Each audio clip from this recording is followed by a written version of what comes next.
Hey, I want to welcome you back to Soul Care Conversations with me, Mindy Calliguire, and hopefully you've been joining in.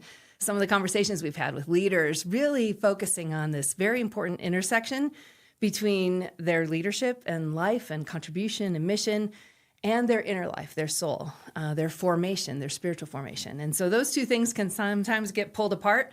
We think they're deeply integrated, and we're glad you're here for the journey. And today, you're going to love who I get to introduce you to. Kadi Cole, I've known her. We've been in the same rooms for many, many, many years at different leadership events and conferences in larger churches that we both worked at. And all of a sudden, now I can say she's a friend. And so I get to introduce you to Kadi Cole. And so we're going to meander through a lot of different conversation topics. Your story a little bit, how we met. And then a couple of times I hope to also pull this towards some of the areas of your expertise and passion around leadership development, period, but also especially the development of female leaders. So there's just so much we can get into. I'm excited. Thanks for having me. It might be 2 episodes. We'll see. Okay, so I thought it would be fun first for people to hear what stands out in my mind as the time that you and I first really, like, I know we were in the same room. I know we had coffee. And, you know, given how rare women like us were in those rooms anyway, we were focused. We were getting stuff done. Working. We were not like chatting and all that. So it was never like a resistance, but I don't recall having the kind of conversation with you personally that happened at the Exponential Conference in Orlando maybe 3 years ago now? Probably. Yeah, I think it must have been 3 years ago. No, maybe just 2.5 years ago. That's impossible. I don't know you as well as I do now with only 2 years ago. Okay, so as I recall it, and then I want you to chime in with what you're remembering.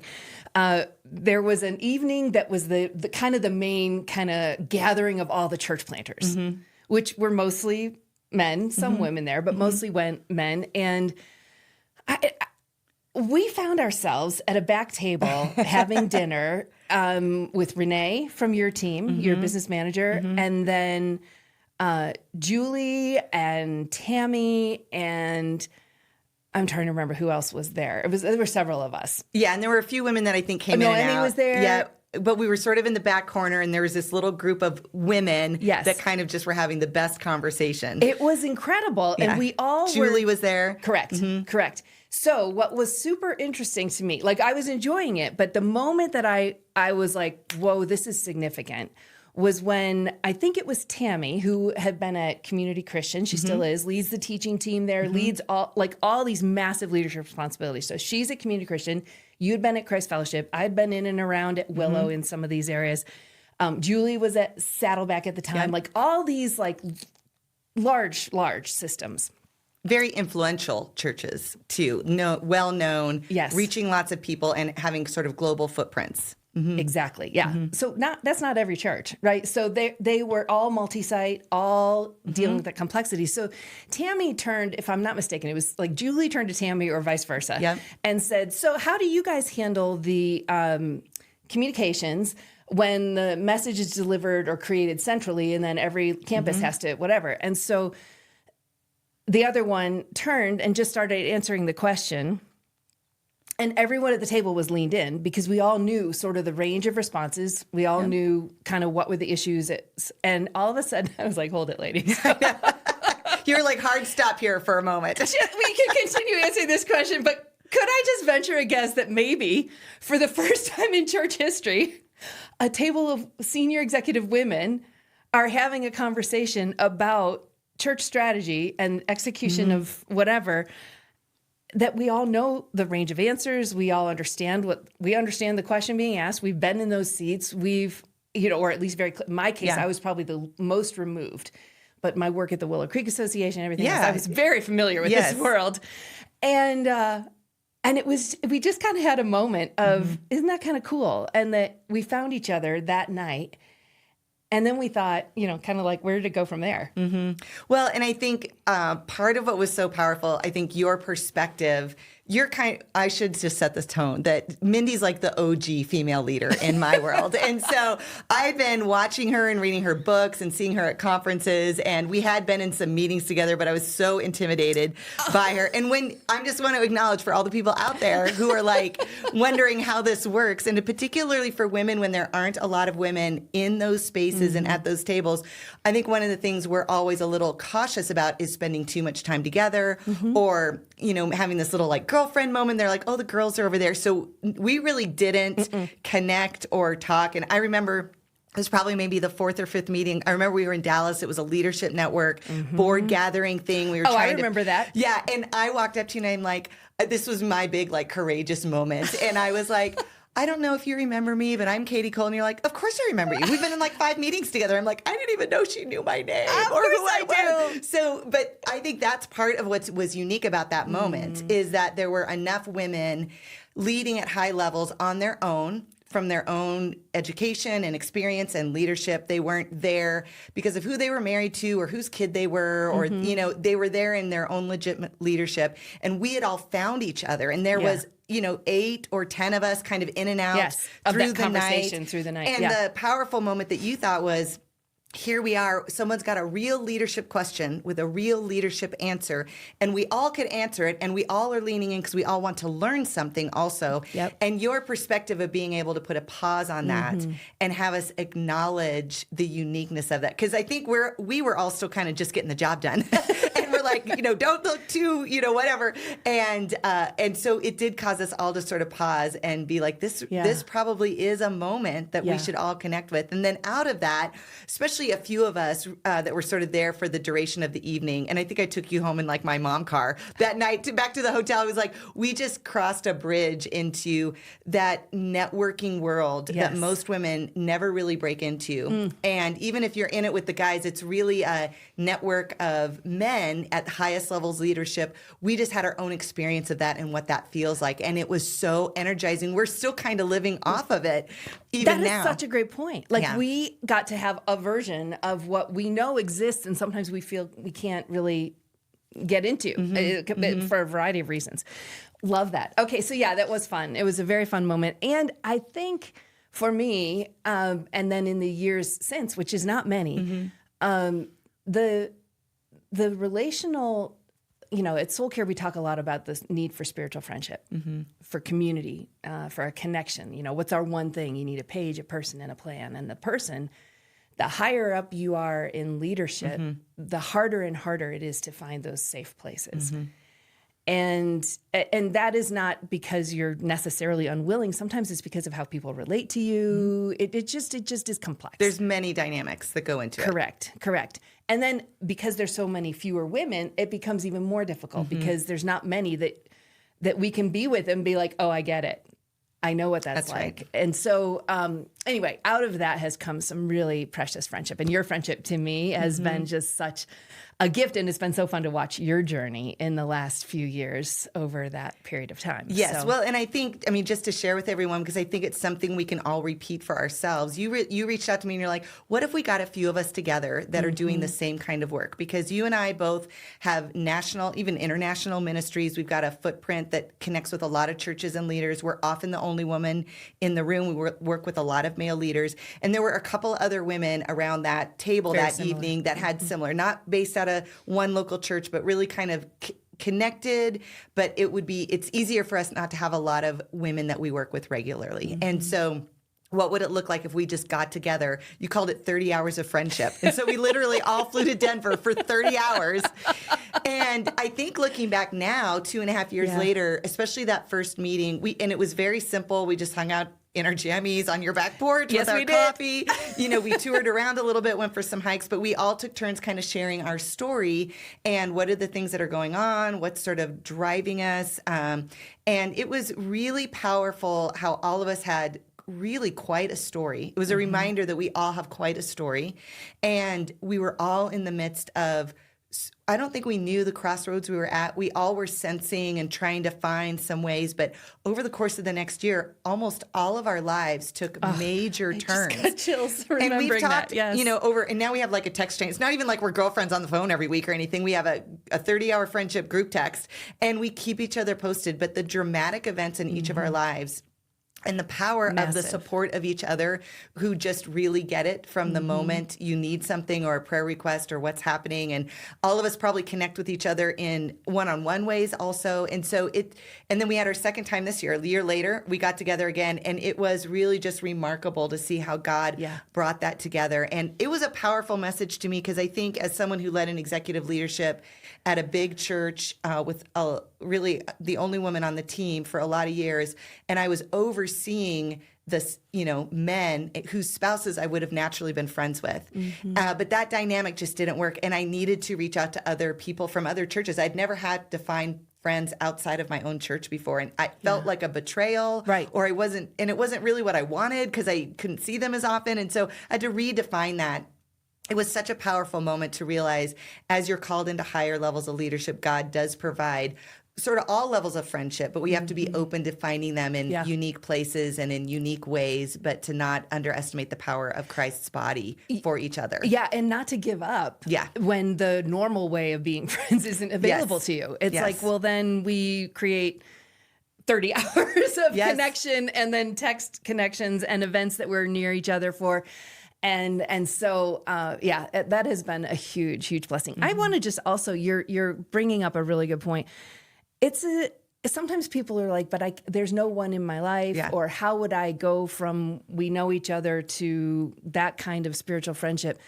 And just thinking through the incredible power of story, that any of us can just tell our story. That's right. And when we choose in safe places to trust, and there were things said that day and in the text message since that is like, oh, no one else knows this part of my story. Right. And yet it was and is a safe place to do that. And it's not like our place is the safe place for everybody. It's like everybody can create these safe places. You can be that safe person for others. But it doesn't start with like, we didn't have like here's our theme for the week. Oh, no. It was not programmed. It was not programmed. And we didn't even know that was what we were going to do. But as it turned out, we just basically, each person had the hot seat for however long to start wherever they wanted and bring us up to today. And man, you're right. What massive changes have come in our lives since that time. Yes. And I think, too, holding those even open-handedly, that God brings friendships in and out for a season. So even one gal has decided this isn't a season that she can continue in connecting with us, which feels kind of like heartbreaking and yet also very freeing. And healthy. And these kinds of friendships, too, don't take away the need for more personal friendships or social friendships and support system where you're at. We actually need all levels of friendship, but that really personal accountability, safe place for a lot of vulnerability, those are hand-selected relationships. And you can start out, just being very, I think, selective but open-handed and build trust with people. So we had known each other several years. I knew one of the women really well and had built trust. You knew another and had built trust. So we were bringing in women sort of vetted, I guess, and tested before we went all there. Yeah. And I think that was part of the recipe of being selective and smart, but also waiting for it. Because I think all of us were pretty lonely and had been for a while when we found each other. So that's also part of maybe what people might be experiencing. Yeah, the loneliness is obviously very true for many people in many places, and our ache would be with you. Like that, that's right. There are seasons. Yeah, there are seasons of leadership and life that we do just sort of walk alone, and with the Lord, of course. But what a fresh gift this has been. And I kind of feel like, you're right. There's a good call out that sometimes people will come in and out of a community like this. And that's fine. As it should be. That's right. And seasonality is a thing, and there's no need for apologies or double right. You're not clicking. Cemented in with these people. Yeah. You're there by choice. Yeah. They're all there by choice. We're all That's adults. part of what makes it beautiful. Yeah. And last time we were together, we got to go down to a castle. That's another funny story. Mindy. So Mindy has this, Mindy decides she wants to take us on this little adventure to the Navigators, right? Yep. And there's this beautiful castle. We're going to go to high tea. But the last time we came, we were all in yoga pants the whole time and went hiking. So none of us brought something to go to high tea. So on the way, we decided to stop at TJ Maxx. This is when you knew we were a girl group, which none of us, I think, are normally like this. No.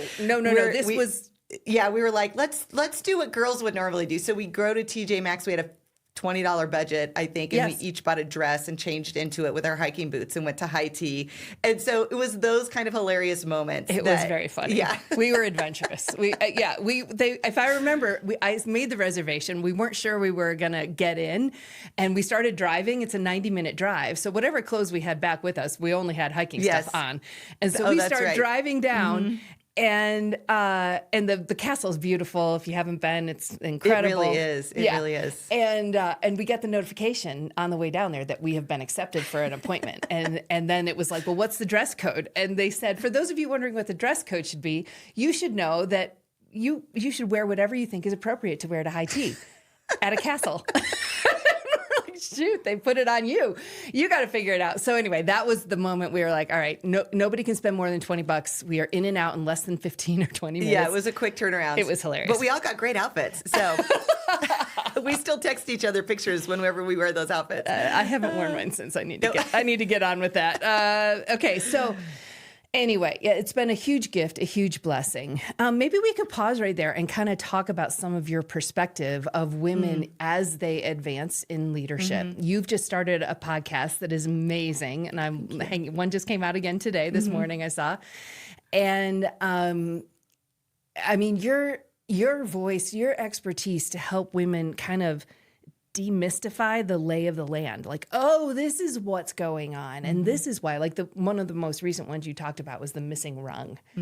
So anyway, I just would love for you to just imagine that maybe there's some women listening, but maybe there's also some men listening who care about the women in their family or in their teams who really want the vision that you're laying out, which is of this deep collaboration where both genders are showing up with great strength.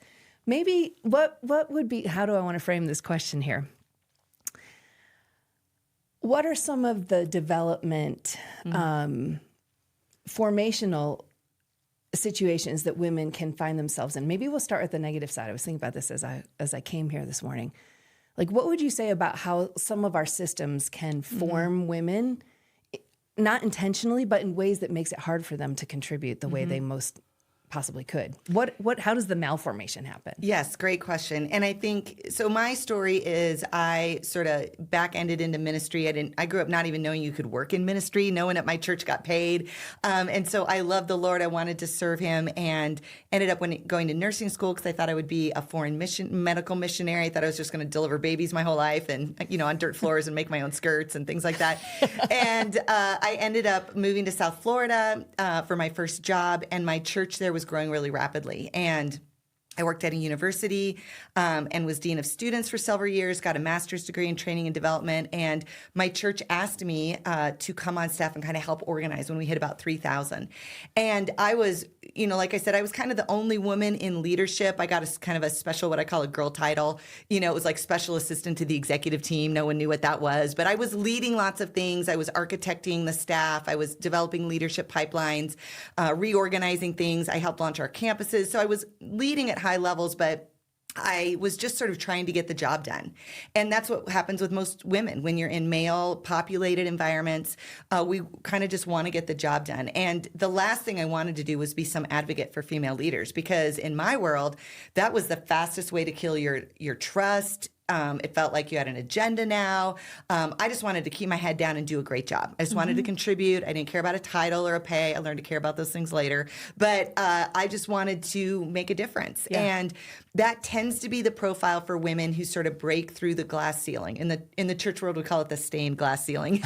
And so There's a certain kind of woman who can sort of pop through the minority barrier and rise to the top. And in my experience now in working with churches around creating environments for female leaders to thrive more, sort of regardless of your theology, because we have a lot of churches and a lot of people listening today that have different views on that.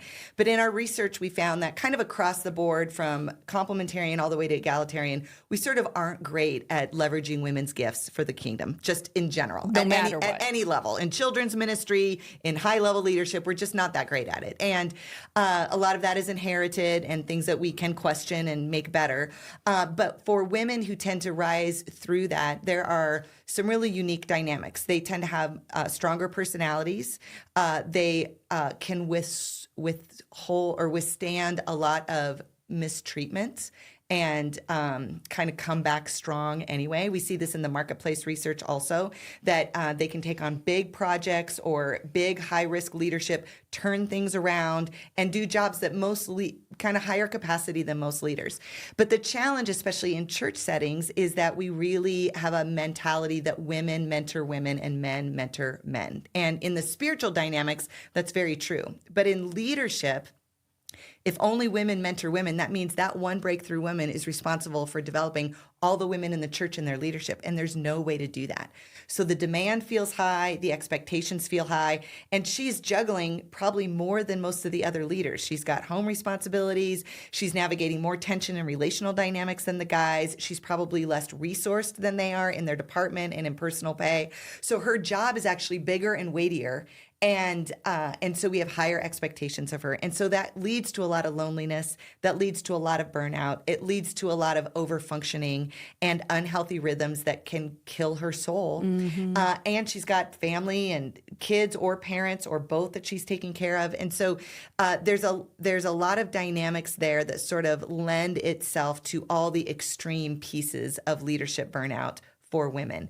And so a lot of what these conversations are important is because the kingdom isn't built on just one gender. Callings aren't gender specific, but we've sort of transferred that into our church culture. And so giving space, like you said, for the integration of men and women to bring their gifts together is not only important for the church to thrive and reach its mission. We need every leadership gift God gives us. It's also important for the people who are participating in leadership to not have to carry the burden, more burden than really they're supposed to carry. Wow, that's amazing. That was a lot right there. That was a little masterclass here in leadership in the church. What it's making me think is, are you saying then that for formation to happen in a good way, we have to maybe break down the assumptions about men mentoring men and women mentoring women and allow some mentoring to happen in a healthy system that allows women's skill set to improve? Her spiritual development, fine, that can stay in a gendered, safer place. But I'd be curious to hear what you think about that. But let's just talk about the mentoring piece. How do we solve that? So I think one of the ways to look at is Paul, and really all throughout the New Testament, the metaphor that I love most is really the church as a family. Mm-hmm. And so if you use the family metaphor, we're not a battleship. He doesn't say that anywhere. We love to say that, but that's not really what it is. We're in a battle, but we're a family. And we know, most of us are really well aware, when a child grows up with just a mom, they're missing a lot. And when a child grows up with just a dad, they're missing a lot. Well, pastoring and spiritual leadership is spiritual parenting. That's what spiritual formation is. Right. You're forming a child in the ways of the Spirit. And so when we only have male voices, we're missing the spiritual mothering that everyone needs to have. And when we only have female voices, we're missing spiritual fathering. And so part of what we run into over our overprotection around gender is we don't want those intimate relationships to cross gender. I always like to remind people that in our current kind of culture of LGBTQ, same gender intimate relationships are not a safeguard against sexual immorality or not being above reproach. And so we actually need better boundaries in general to define intimacy and friendship and connection and where all of those relationships land in the church. So that's another whole topic. It's a very good one. But it doesn't protect us. And so a lot of times we kind of fall into these gender sort of mentoring roles because we feel like it protects us against sexual like accusations against our purity. It doesn't, and it does limit then what both men and women receive in their development.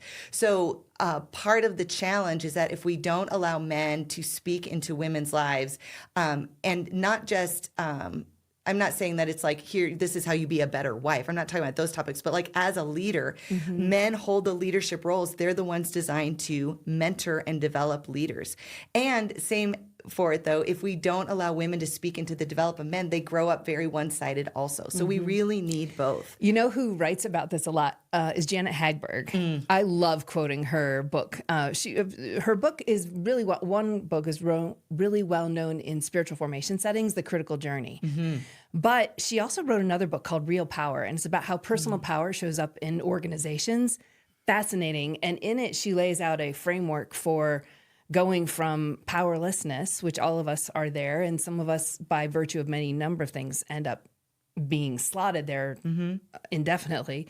But then power by association, which you kind of mentioned. It's like power, you listen to me because of who I'm married to or who I'm a child of or where I went to college or any of those things. That's power by association. And then there's power by position, which is sort of the power that someone would hold by virtue of their position. It's sort of maybe a Western mindset of control. How many people report to you? How big is your budget? It's formalized. Yeah, positional power. And then the next layer up is power by reflection, which is actually, I talk about this a ton because we want people to do journaling, the power of reflection. Your leadership capacity is actually, your capacity for influence is actually capped at your capacity for self-reflection, which sometimes feels like a waste of time for people. Like, oh, I don't want to sit and write my journal. I'm just navel gazing. Well, no, you're actually, unless you become aware of what's going on inside, you will limit. Anyway, so the power by reflection, then there's power by wisdom and power by purpose and then power by wisdom. We could talk about more about those, but here's the gendered part of it. She's very alert to gender dynamics and how they play into these things. And I found it fascinating. She said, for most people in our sort of Western context, this isn't true everywhere, but most women are comfortable and socially acceptable in power by position. Power by association. Yep.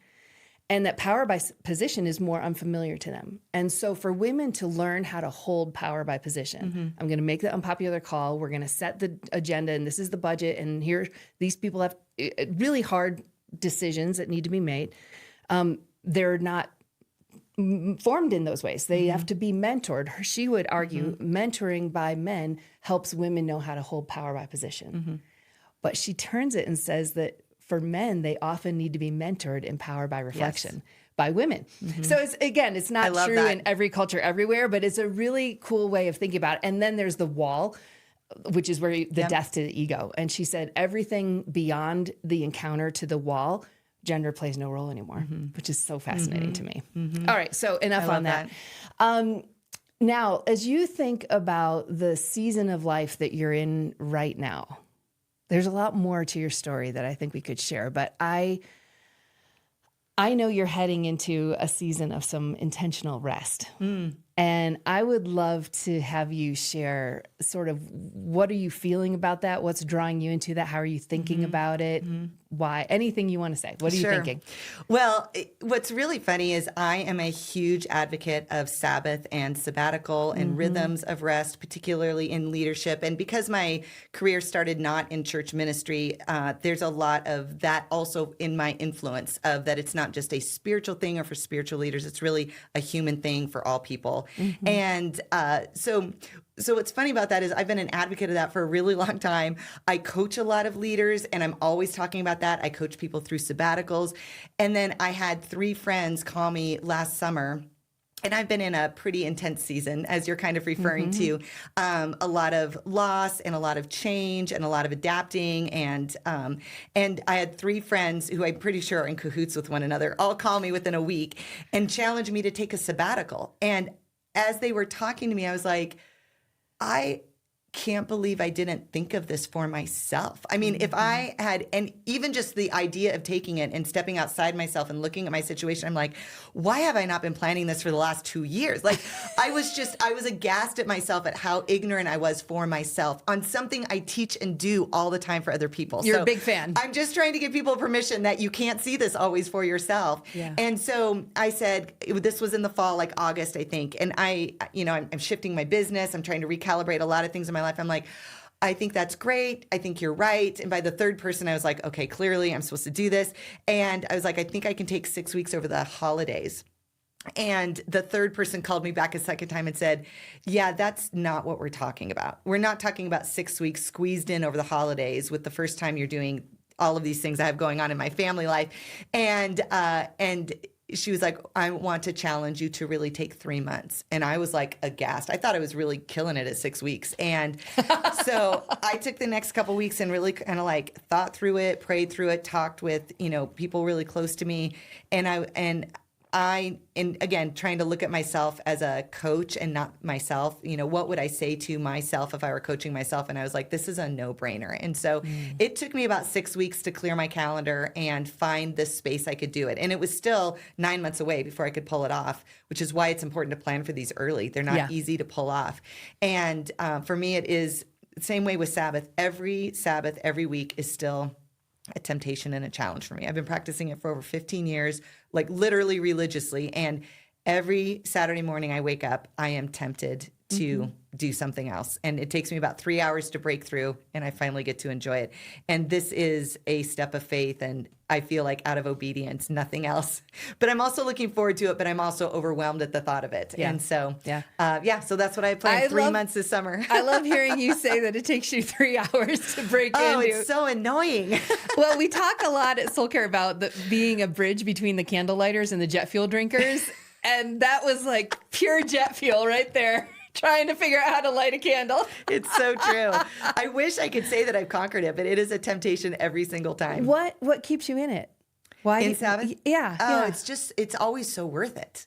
It always is so worth it. And my only frustration is not even that I'm tempted by it. My frustration is I lose 3 hours every week wrestling with it instead of enjoying my day of what God really has for me. But there is something in the refining. It's like tithing for me. It's actually way harder than tithing. Tithing's been easy for me since the 8th grade. Yep. But it is a trust in the Lord that my 90% will be more than, my 90% with him will be more than 100% on my own. And it is a temptation. And it's never a big thing. It's like that one email or that one text message or check that one thing off the list. And it is just, I have to resist doing even one small thing. Yeah, because that's the it's the cascading. Exactly. It all just goes downhill from there. Oh, well, now that I'm in here, I can just, Exactly. Oh, I relate to that. And so much of it is mental. So for me, it's even opening the laptop or opening my planner and checking something off just makes me see things. Now I'm thinking about those things all day instead of being free from those thoughts. Can you tell us a story from a time when Sabbath was just sweet? When did you sense some intimacy with God or just a resetting? Well, I mean, I'll just tell you, yesterday was actually that day for me. I spent part of it with you. And I woke up, it's Sunday morning. I'm here visiting Denver. I've got work things I did last week. I've got work things this week. My son moved here 7 months ago, so I'm spending time with him. He's 22. It's really wonderful. But I have a lot happening in my world. And I'm also trying to get ahead because I'm trying to take 3 months off this summer. So I feel behind on everything. I'm launching a bunch of new things. We're not hitting what I want to be. I just have a lot of those things. And being alone for a weekend in a hotel sounds like a dream from my work life. And I kind of figured my 22-year-old son, I'm going to be lucky if I get a couple dinners with him. And he has really just wanted to spend time with me, which I did not expect. It's the sweetest thing. And for me, a lot of Sabbath is also just having a lot of open availability to respond to my loved ones in ways that I can't when I'm working. And so I woke up early before my alarm. I had just a couple hours with the Lord with my coffee, which my hotel had like my favorite coffee in the room. I'm just like in my pajamas overlooking this beautiful little lake. And because I'm in Colorado and I got the mountains in the background. And it was just an extended time of being. And I think for a lot of my life and a lot of many people's, especially early spiritual life, there's a lot of doing in my morning time with God. And especially this last year has just been a lot of just sitting and presence, and the freedom of that, a lot of reflection, a lot of just gratitude. And so I just had an extended time of that. Then we went to church and got to see you. And then the service itself was just personally so just exactly what I needed. I was in tears like the whole morning. And then afterwards, we had a couple people come up and talk to us who just had such encouragement for me and some words of, just some words from the Lord that really encouraged my heart, that just, again, how the body works when I stay connected and available and reach out for it. And then your pastor came up for no reason and just wanted to pray a blessing over me. He has no idea who I am or what I do. And even just the words that he spoke were really clearly from the Lord. And so not every Sabbath is like that, but the fact that it was yesterday, and then my kid just wanted to hang out with me the whole rest of the day. No. Yes. And we had to take 2 cars somewhere, and he calls me as we're driving. He's like, I feel like we should just talk while we drive. And I thought, what in the world is happening? That this it was just such a sweet mom day. It was a Jesus day. It was a friend day. It was a community day. And so there are some moments. Now, not every Sabbath is like that, but I think it's sort of the discipline of any relationship. You show up every time, and then every once in a while, everything kind of comes together, and it's just, it lingers for days afterwards. This is what's coming to mind for me. This could be a sensitive topic, but the opening song. Oh, well, I don't know if you know the significance of that song. You told me enough in the moment that called to mind some of the things that you had shared in your story and some of the things that I know you've been teaching at some other things. I wonder if you could talk about how that hit you. Well, sure. So it was Firm Foundation, and my son, who I'm talking about now, he's graduated, he's working here, he's doing great things. But 5 years ago, he was in a major mental health crisis, and I really, I didn't know how that was going to turn out. Yeah. And that was the song that God gave me during that time that I just prayed over him. There's a line that talks about, I put my hope in you. I'm trusting you. This is the life I've built. He won't fail us. Just all of those words. And, the song goes on for it's a Maverick City song. It lasts forever. And so it just is a meditative song around it. And that, that song was really just kind of came out when my son was going through this. And then it's just been a continual revamp of that. And part of me spending time with my son is helping him find his footing in a brand new city where he knows no one, and helping him make spiritual connections and relational connections. And, without feeling like I'm, creating play dates for my grown child. It's a very fine balance, this young adulting thing. And we walked into church, and he wanted to come, and that song opened, and I mean, you could have knocked me over. And it was just such a powerful, again, it was from the Lord saying, Kadi, I've got you, I've got him, I've got this season of your life. It doesn't add up at all like you thought it would or like you wanted it, but it's what I have for you. And I will trust that more than anything. Yeah. Yeah. I think that is a thing that I grew to love you more as you shared your story with us that night on the back porch of my house, all of us in our pajamas, because I can identify with my own seasons of there is nothing else. If God doesn't move, I don't know how this ends. Yeah. And the phrase I keep coming back to is I feel like where else am I going to go? Correct. I've got nowhere else to turn. And I hate that sometimes my faith is in seasons where I'm like, well, there's nothing better out there. But sometimes it just feels like that. I'm like, I know nothing else will work. And I'm trusting God that you're the one who's going to pull it all together. And for a long time, I would say in that season, in case anyone can relate to this, that, the verse, we've talked about the verse in, I think it's Psalm 27, I will see the goodness of the Lord in the land of the living. There were times where I was just praying that verse and just saying, God, I'm actually just only got enough faith for heaven. Like, I know that things will be better in heaven. And it wasn't fatalistic. I wasn't struggling to be alive. I just was like, I'm holding out hope because of just a long couple decade season of difficulty and suffering. Yes. I'm holding out hope that in the end, you win in the end. Yeah. And I'll be content here on earth till I see glory. And then God just sort of miraculously let me see his goodness, even in the land of the living. Yes. And even when I didn't have faith that it would turn Yes. around in this lifetime. Yeah, and because I think that's part of the formation of us as we lose our faith in the outcomes, which is hard. Like, man, we want those outcomes. We want to know our kids can be okay. We want to know that this leadership challenge is going to be met. We want to feel that we can serve with our gifts and know, there's outcomes that matter. Yeah. But letting our faith be in Jesus. Yeah. And I think I grew up in a very cause and effect style theology where these are the rules and this is what you'll expect from it. And this is the way, and this is what will come, and this is the fruit of these kinds of choices. And I think there are, it's taken me a long time to realize those are actually godly principles worth teaching and worth following, but they're not promises. Correct. And the promises of God are different than the principles. And I had a promise mentality.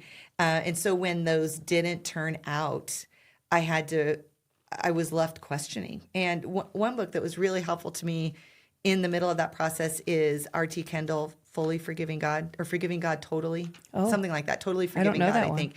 It's really powerful because at the end of the day, God still chooses to be who he is. And that is a mystery to us. And my limited view of how I think he's going to behave, even as I say this, I'm like, it sounds so basic and rudimentary, but when you live it, and it's... it is a completely different thing. I'll speak from myself. When you don't know how the money's going to work out, when you don't know how the leadership challenge before you is going to work, when you are way out over your skis in terms of like, I don't have control of this situation, when your precious family members are at risk. Yeah. Yeah. I think one of the challenges for me, I also grew up in a very family-oriented environment in theology. And I think for me, especially as a woman, it was easy to make my family an idol. And even I felt like it was my calling, but I would say I didn't know how to integrate what God was actually calling me to and my family. And so for me, I had such an autonomic response to any difficulty I was facing. If it affected my family won. And God really forced me through circumstances to have to integrate ministry and calling and leadership and work with my family when my desire was really to make that all go away so I could just focus on my family. And it's been a challenge for me to put my family and all of that in the right order of lordship for me, because it was celebrated to do that. Yeah. Well, I don't know that you and I have ever actually talked about that, but I can very much relate to that. And also in some impossible situations where I couldn't, the availability of the just leave the assignment and only do the family. No, when you're the sole breadwinner, for your family, you have to do it. It's very challenging. For seasons, that was the case. Yes. And so we integrate. And then most of the world around us assumes that that's not the case for us. Yeah. And my husband and I were just having this conversation the other day. I said, a lot of women, I think, in senior leadership, I don't know if this is true or not, but it felt like it was in the moment. It feels like the assumption in the ecosystem is that if you're a woman serving, you must have a husband who's holding everything together financially for you. And decisions get made. I think this is true in the marketplace as well. I've been in both environments where the assumption is she doesn't have to work. I don't know why that is the case, but that is what I have found. And maybe we'll edit this out. I don't know how I feel about saying this. I mean, and just to speak up for the guys, like there is a lot of pressure on men to be the breadwinner and there's gender bias around it, right? We have a gender bias that men have the bigger salary and men carry that pressure. Yes. And it's very difficult in today's age because first of all, 2-income families are the norm and many women can excel in finances that men can't. If you look at college statistics, first hire statistics. Now, long term, men break through easier, but that's a very small number. The majority of men don't. Yeah. And so it's a lose for both people. Gender bias is a lose for everyone. Yeah. Well, anyway, that doesn't matter. It's neither here nor there. But it was I can relate to that. And then you said that the family could be an idol. I remember in my journey realizing I was self-sabotaging some of the things I would say yes or no to. I would intentionally pull back, and it wasn't an idol. Maybe I should rethink that, but it was more like it felt like an excuse. Like I didn't have to step forward because, well, obviously I have this, and I didn't. And I regret some of the things. Now, obviously, I don't regret every moment spent with all the kids and the boys, and they're amazing. They're some of my favorite people to hang out with. But that's a really interesting issue for women. Mm-hmm. Well, I thought it would be kind of fun to wrap this one up, this first conversation, reading Psalm 27. Oh, yes, please. And letting that be maybe this will speak to you in some way. I only have the Message translation with me right now, so this won't be exactly how you and I both remember it from a different version. But guys, just maybe listen in. Maybe this for you today would be an encouragement. And it'll maybe sound a little unfamiliar, but here we go. And hopefully my eyesight will hold. Light, space, zest, that's God. So with him on my side, I'm fearless, afraid of no one and nothing. When vandal hordes ride down, ready to eat me alive, those bullies and toughs fall flat on their faces. When besieged, I'm calm as a baby. When all hell breaks loose, I'm collected and cool. I'm asking God for one thing and only one thing: to live with him in his house my whole life long. I'll contemplate his beauty. I'll study at his feet. That's the only quiet, secure place in a noisy world. The perfect getaway, far from the buzz of traffic. God holds me head and shoulders above all who try to pull me down. I'm headed for his place to offer anthems that will raise to the roof. Already I'm singing God songs. I'm making noises to God, making music to God. Listen, God, I'm calling at the top of my lungs. Be good to me. Answer me. When my heart whispered, seek God, my whole being replied, I'm seeking him. Don't hide from me now. You've always been right there for me. Don't turn your back on me now. Don't throw me out. Don't abandon me. You've always kept the door open. My father and mother walked out and left me, but God took me in. Point me down your highway, God. Direct me along a well-lighted street. Show my enemies whose side you're on. Don't throw me to the dogs, those liars who are out to get me, filling the air with their threats. I'm sure now I'll see God's goodness in the exuberant earth. Stay with God. Take heart. Don't quit. I'll say it again. Stay with God. Amen. Kadi, I am so grateful for your time today. And I've learned a lot, and I hope everyone else has as well. But I'd love for them to know how they can find more about your books, your podcast, your website, your consulting services, your coaching. You offer a lot. So maybe just give us a little 2-minute commercial. How do they get in touch with Kadi, Sure. and how can you help them? Well, you can find me at my website, Kadi Cole. That's spelled KADICOLE.com. And then I have a new ministry called Female Church Leader. So at Female Church Leader, and we do cohorts. I have a podcast, the Female Church Leaders podcast, that has gotten a lot of great feedback about. And I'm just trying to help women find their place in leadership and really thrive there. And then I work a lot with male pastors and leaders in their own navigation of leadership. So all my information is there. Yeah, and you guys got to know Kadi is top notch. She is so highly regarded in every context, spanning different theological perspectives, different church sizes. She's just solid gold. So hope you felt that as well today. And thank you. Thanks for joining us. Thanks, friend.